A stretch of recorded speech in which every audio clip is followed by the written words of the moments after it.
Hello friends, welcome to GK study.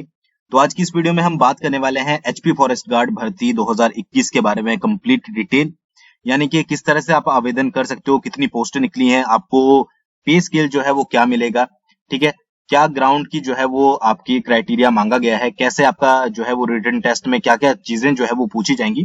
तो सभी कुछ जो है हम यहाँ पर डिस्कस करेंगे। एक चीज मैं आपको बता देता हूँ कि जितने भी सर्कल हैं, अप्रोक्स 9 सर्कल हैं, तो 9 सर्कल की जो है वो डिफरेंट डिफरेंट नोटिफिकेशन यहाँ पर निकाली गई है। तो हम हर नोटिफिकेशन को जो है वो चेकआउट नहीं करेंगे। देखिए, जो क्राइटेरिया है वो सभी का सेम है, तो एक बार हम क्राइटेरिया को अच्छे से डिस्कस कर लेंगे कि भर्ती का पूरा नियम क्या है। उसके बाद हर एक नोटिफिकेशन से जो है हम पोस्टों को डिस्कस करेंगे कि कितनी पोस्ट जो है वो टोटल आपकी है यहाँ पर, ठीक है।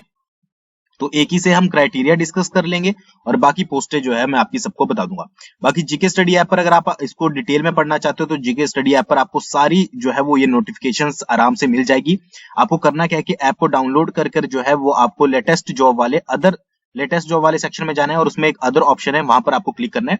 तो आपको जो है वो डिस्ट्रिक्ट वाइज जहां पर भी जिस भी सर्कल वाइज जो है वो पोस्टें निकली हैं आपको मिल जाएंगी, ठीक है। तो चलिए शुरू करते हैं। तो ये फॉरेस्ट गार्ड की भर्ती है जो कि आपकी अनुबंध आधार पर निकली है, ठीक है। अगर सबसे पहले बात करते हैं यहाँ पर पे स्केल की, जो आपको पे स्केल मिलने वाला है वो स्टार्टिंग में 7,910 रुपए प्लस आपको 150% बढ़ा हुआ ग्रेड पे जो है वो मिलेगा। तो ये फिक्स्ड भुगतान जो है वो आपको किया जाएगा, ठीक है, यानी कि आप इस तरीके से अंदाजा लगा लीजिएगा। उसके बाद क्या है कि चयनित उम्मीदवार को अनुबंध के आधार पर प्रारंभ में 1 वर्ष के लिए नियुक्त किया जाएगा, जिसका वर्षानुवर्ष नवीकरण अवधि विस्तार संबंधित अरण्यपाल द्वारा वर्ष के दौरान संतोषजनक सेवा और आचरण प्रमाणित करने के उपरांत किया जाएगा। अब आपको ये चीज समझ नहीं आई होगी, थोड़ी सी कंफ्यूजन है। देखिए, क्या है कि आपका जो स्टार्टिंग में आपका कॉन्ट्रैक्ट पीरियड होगा, ठीक है, अनुबंध पीरियड होगा जिसको अनुबंध बोलते हैं, वो आपका 1 साल का होगा। तो आपकी जैसी भी जॉब की परफॉर्मेंस रहेगी उसके आधार पर वो अनुबंध आपका बढ़ाया भी जा सकता है और हो सकता है कि आपको रेगुलर भी कर दिया जाए। तो ये सारा डिसीजन कौन लेगा? वो आपका अरण्यपाल लेगा, वहां पर जो होता है हेड होता है, ठीक है।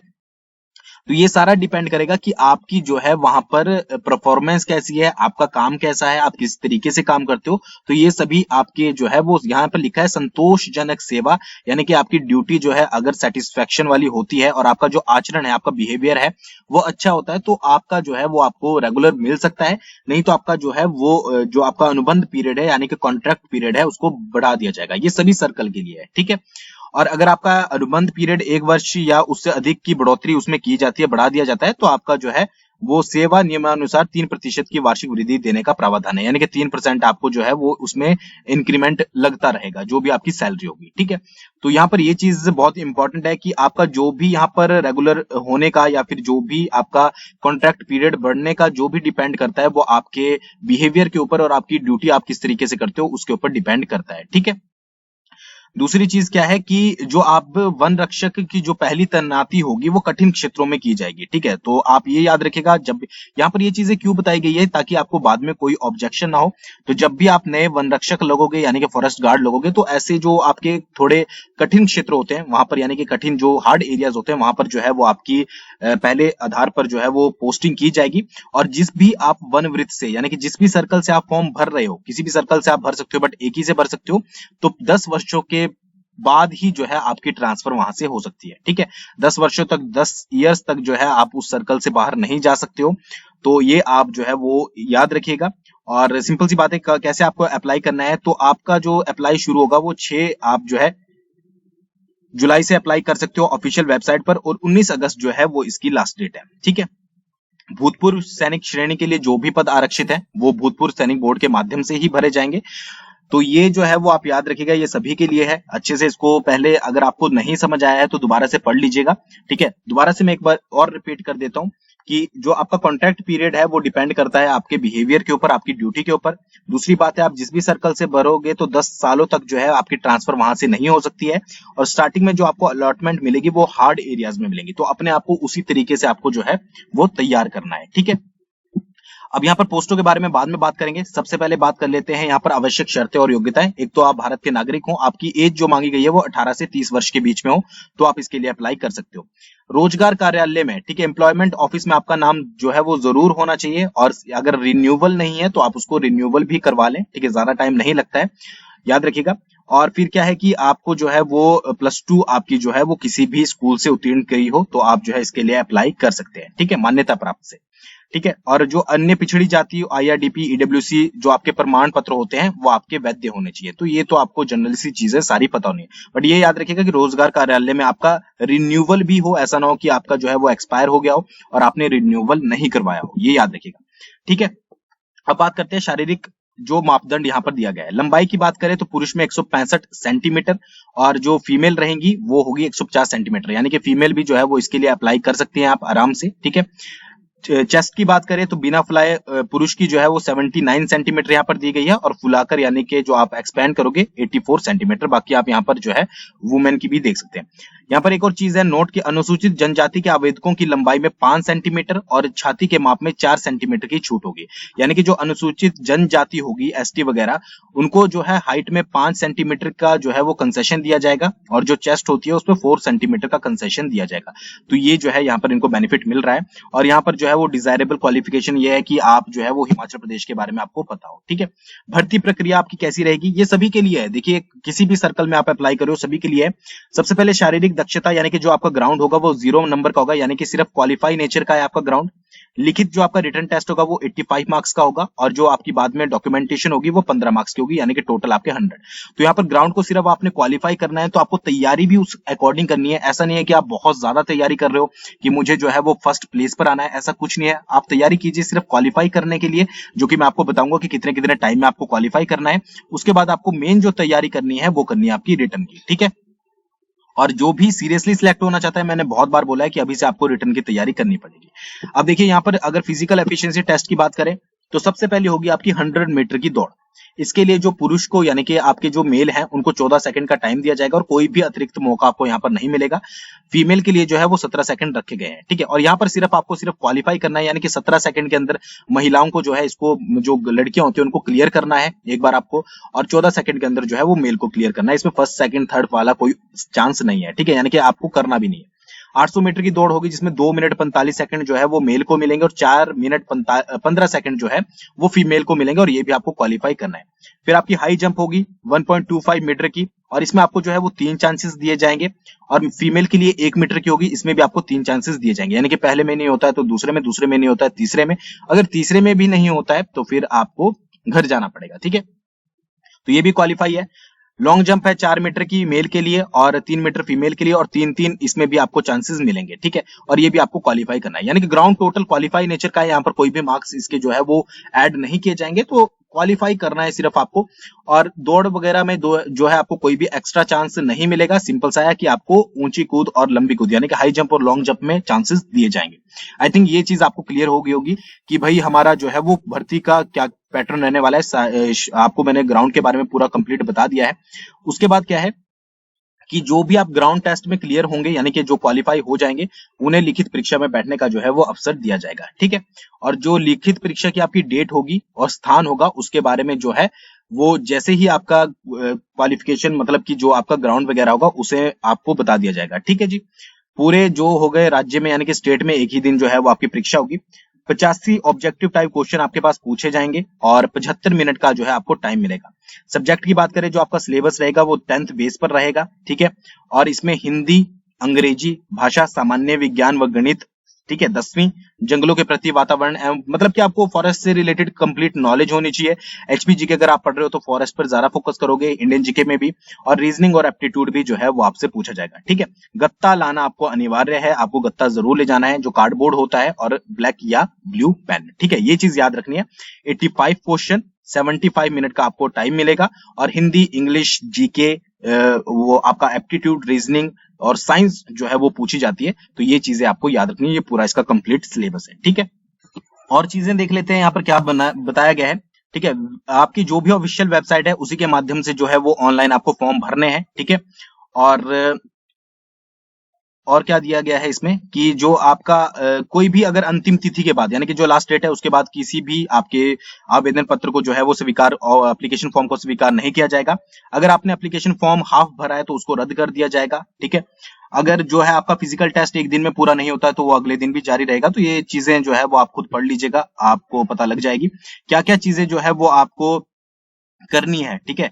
जब आपका जो है वो फिजिकल ग्राउंड होगा तो आपको क्या क्या लेकर जाना है, तो मैट्रिक एंड +2 कक्षा का जो आपका प्रमाण पत्र होता है वो ले जाना है। अगर आप किसी जो है वो अन्य पिछड़ा में ईडब्ल्यूएस में हो तो वो ले जाना है आपको। एनसीसी एनएसएस आपके पास अगर है वो ले जाना पड़ेगा। रोजगार कार्यालय में पंजीकरण का प्रमाण पत्र आपको ले जाना पड़ेगा। 2 पासपोर्ट साइज फोटो आपको जो है वो ग्राउंड के समय ले जानी है। तो ये कंप्लीट आपको बता दिया है, ठीक है। तो ये चीज ध्यान रखिएगा। आगे क्या है कि जो आपको अगर कोई भी डाउट है तो यहाँ पर 2 नंबर भी दिए गए हैं। देखिए आपको कोई भी डाउट होता है तो आप इनको डायरेक्टली कॉल करके पूछ सकते हैं, कुछ भी करने से पहले, फॉर्म भरने से पहले, तो याद रखिएगा। अब डायरेक्टली ये आई थिंक आपको सारा कुछ क्लियर हो गया होगा, ठीक है। बाकी अगर कुछ भी रहा है तो आप जो है वो कमेंट करके बता सकते हैं। बात करते हैं पोस्टों के ऊपर, तो नाहन जो आपका सर्कल है, ठीक है, जो सिरमौर में आता है नाहन, उसमें अगर पोस्टों की बात करें तो सामान्य में जो अनारक्षित है, ठीक है, वो 0 पोस्ट है। अनारक्षित में अगर बात करें, ठीक है, जो आपकी यूआरए होती है, ठीक है, अनरिजर्व्ड होती है, उसमें सिर्फ अनुसूचित जाति के लिए 1 पोस्ट दी गई है, ठीक है। भूतपूर्व सैनिक की यहाँ पर सामान्य में 1 है, ठीक है, अनुसूचित जाति में 3 है, अनुसूचित जनजाति में 2 है, ठीक है। यानी कि यहाँ पर नॉर्मल वालों के लिए नाहन सर्कल में कोई भी पोस्ट नहीं रखी गई है, अनुसूचित जाति के लिए सिर्फ 1 पोस्ट रखी गई है। आईआरडीपी की बात करें तो यहाँ पर जो है वो अनुसूचित जाति के लिए 3 पोस्टें रखी गई है। जो होमगार्ड होते हैं उनमें अनुसूचित जनजाति के लिए 1 पोस्ट रखी गई है। स्वतंत्रता सेनानियों के लिए जो है वो अनुसूचित के आश्रित जो होते हैं उनकी अनुसूचित जाति के लिए 1 पोस्ट रखी गई है। खिलाड़ियों के लिए सामान्य में 1 पोस्ट रखी गई है। तो यहाँ पर आप देख सकते हैं कुल टोटल 13 पोस्ट है, ठीक है। तो ये आई थिंक पोस्टें बहुत कम है अगर नाहन सर्कल के हिसाब से देखा जाए, बट आगे देख लेते हैं कि बाकी किसमें है। बात करते हैं यहाँ पर मंडी की, ठीक है, कि जो मंडी सर्कल है, बाकी क्राइटेरिया पूरा सेम रहेगा, आप चाहे पढ़ के देख लीजिएगा। हम सिर्फ यहाँ पर बात करेंगे कि कितनी पोस्टें जो है यहाँ पर दी गई हैं, ठीक है। मंडी सर्कल की अगर बात करें तो इसमें आपकी अनारक्षित की जो आपकी अनरिजर्व होती है, सामान्य की जो है वो 8 है, अच्छी पोस्टें, मतलब कि थोड़ी तो दी है, नाहन सर्कल से तो अच्छी है। अनुसूचित जाति की जो है वो 4 है, अनुसूचित जनजाति की 1 है और अन्य पिछड़ा वर्ग की जो है वो 2 है। भूतपूर्व सैनिक की यहाँ पर सामान्य की 2 है, फिर अनुसूचित जाति की 2 है और अन्य पिछड़ा वर्ग की 2 है। उसी अकॉर्डिंग आपकी गृह रक्षक जो होते हैं, सामान्य की 3 है, अनुसूचित जाति की 2 है, अनुसूचित जनजाति की 1 है और अन्य पिछड़ा वर्ग की 2 है, ठीक है। ईडब्ल्यूएस की भी यहाँ पर दी गई है, 4 पोस्टें सामान्य की है, अनुसूचित जाति की 2 है, अनुसूचित जनजाति की 0 है और अन्य पिछड़ा वर्ग की 1 है। स्वतंत्रता सेनानियों के आश्रित जो होते हैं, ठीक है, अनुसूचित जाति की 1 पोस्ट है और अन्य पिछड़ा वर्ग की 1 पोस्ट है और टोटल पोस्टें जो है यहाँ पर 38 दी गई है, ठीक है। तो ये आप याद रखिएगा, ठीक है। बाकी यहाँ पर क्राइटेरिया जो है वो पूरा सेम दिया गया है, ठीक है। अनुसूचित जाति और अन्य पिछड़ा वर्ग के उम्मीदवारों के लिए अधिकतम आयु सीमा 5 वर्ष की छूट दी गई है। बाकी आप यहाँ पर देख सकते हैं कि आपको सेम चीजें जो है वो देखने को मिलेंगी। और बाकी जो आपका रिटर्न टेस्ट यहाँ पर आप देख सकते हैं, लिखित परीक्षा आपकी जो है वो 85 मार्क्स की होगी और मूल्यांकन जो है वो 15 मार्क्स का होगा। तो ये चीज आप याद रखिएगा, आप बाद में आपको बाकी क्लियर कर दिया जाएगा। बाकी यहाँ पर आप बात करें अगले की, कि अगले सर्कल में जो है वो कितनी पोस्ट है। अगला सर्कल जो आपका है वो है आपका शिमला का, ठीक है। और इसमें पोस्टों की बात करें तो अनरिजर्व्ड की जो है वो जनरल की 4 है, एससी की 4 है, एसटी की 1 है, ओबीसी की 3 है और ईडब्ल्यूएस की 3 है, ठीक है। Children grand children of freedom fighter की इसमें ओबीसी की 1 है और यहाँ पर एक्स सर्विसमैन की 3 है जनरल की। बाकी आईआरडीपी की 1 पोस्ट एससी की है, 1 पोस्ट एसटी की है और ओबीसी की 1 पोस्ट है। होमगार्ड की जनरल में 1 पोस्ट है और बाकी आप टोटल देख सकते हैं यहाँ पर 24 पोस्टें दी गई है। तो एक बार इसको अच्छे से देख लीजिएगा, ठीक है। अब यहाँ पर अगर बात करें यहाँ पर हम दक्षिण शिमला की, ठीक है, तो दक्षिण शिमला में जो पोस्टें दी गई है, अनरिजर्व की जनरल की 2 है, एससी की 1 है, एसटी की 1 है, ओबीसी की 2 है और ईडब्ल्यूएस की 2 है। एक्स सर्विसमैन में जनरल की 2 है और एससी की 1 है। फ्रीडम, यहाँ होमगार्ड में कोई भी पोस्ट नहीं है। फ्रीडम फाइटर में एससी की 1 है, स्पोर्ट्समैन में जनरल की 1 है, बीपीएल अंत्योदय की एससी की 1 है और ओबीसी की 1 है और यहाँ पर टोटल पोस्टें जो है वो 15 है। तो यहाँ पर पोस्टें बहुत ज्यादा नहीं निकाली गई है, ठीक है। चंबा की अगर बात करें, ठीक है, एक बार देख लेते हैं चंबा का ही है कि कहीं किसी और का तो नहीं आया, ठीक है। तो ये सर्कल है आपका चंबा। चंबा सर्कल की अगर बात करें तो सामान्य की जो है वो आपकी 7 है, ठीक है। अनरिजर्व्ड में अनुसूचित जाति, ठीक है, एससी एसटी, ठीक है, ओबीसी, यहाँ पर एससी की जो है वो 3 है, एसटी की कोई भी पोस्ट नहीं है, ओबीसी की 3 है, ठीक है, और ईडब्ल्यूएस की जो है वो 1 है, ठीक है।